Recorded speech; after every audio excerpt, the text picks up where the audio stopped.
Hey, it's Steve, Galveston Salt, and today we're going to make some New Orleans style pralines. I've got my trusty wooden spoon, my trusty pot.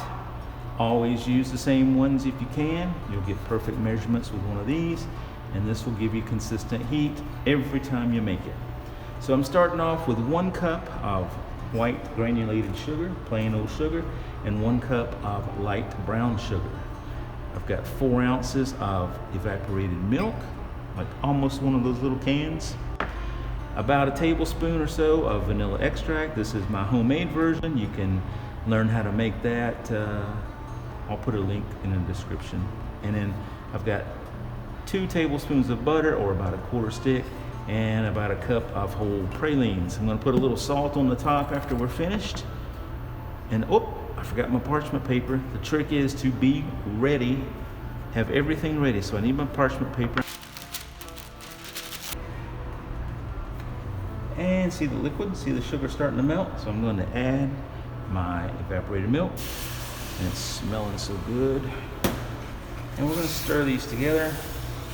Just get those mixed together until they look like they're pretty uniform.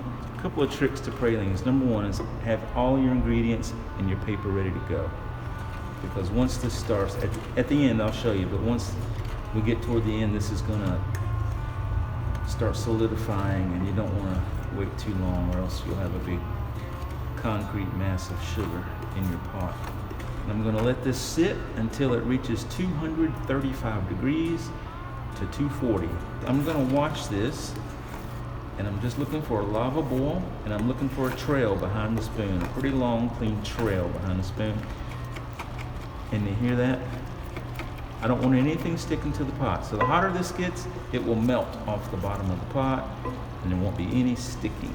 It's a beautiful sunny day here, so it's a good day to make candy or pralines. On rainy, humid days, it can be a little tricky. Sometimes they turn out, sometimes they don't. I'm looking for the pot behind it, so I'm waiting for this to thicken and give me a clean trail. And the other thing it will do is it'll start clinging to the sides. Almost look like a spider web, so I'm looking for that too.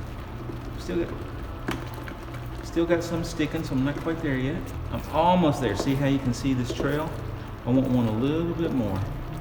I think we're there. Look at that long trail. See the long, you can see the pan almost all the way through. See that? That's what I want. So I'm gonna turn the heat off. I'm going to add my butter. Stir that in. Butter will bring the temperature down a little bit. You might see some people put all the ingredients in from the beginning, but I don't do that, because when I get to this point, I want the temperature to come down pretty quickly.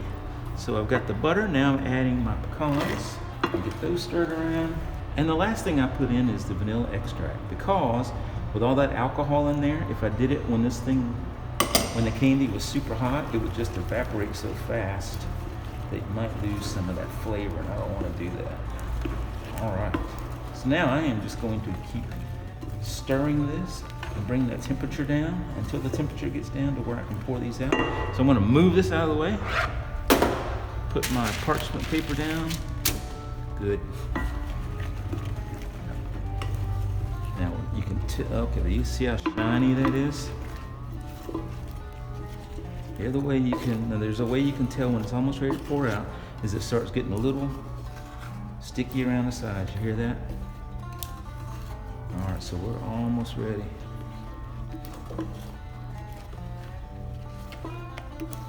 I'm gonna go ahead and start pouring this out. Little bitty batches here. Now, oh yeah, see how this is getting a little crusty around the edge of the pan.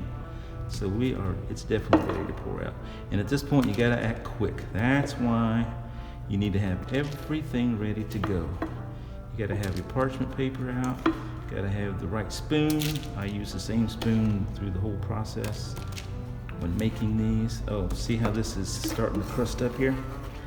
Yep, gotta act fast. Work fast. Now the other thing about pralines is consistency. Always use the same pot if you can. Use the same spoon, same technique. And if you need more pralines than this recipe makes, then you just gotta make another batch. You cannot increase the amount of ingredients because you can only work so fast. Okay, this is the last little bit I'm getting out of there. Put it down. All right. Ooh, look at that. That's good. You can see how the first one is really shiny and the last one is kind of dull. That's normal. If you work really fast, you can get most or all of them shiny. But you notice how I slowed down at the end and pulled this one out? So even these last ones that I put out are still a little shiny, so that's good. Oh yeah, look at here. So here we are only a few seconds after pouring them out, and I've already got a solid praline. That's what you're looking for. But it's too hot to hold, too hot to eat, so I'm gonna let those cool off for a little bit. And that's it. That's how you make New Orleans style pecan pralines. Come down and see us. I'll teach you how to do this and you can taste it right here. This is Steve at Galveston Salt, and I'll see you next time. Come check out the photography prints, all of our spices, all of our salt. Come check it all out. I'll see you next time. Got some people watching in the windows. What's he cooking? What's he making? It smells good.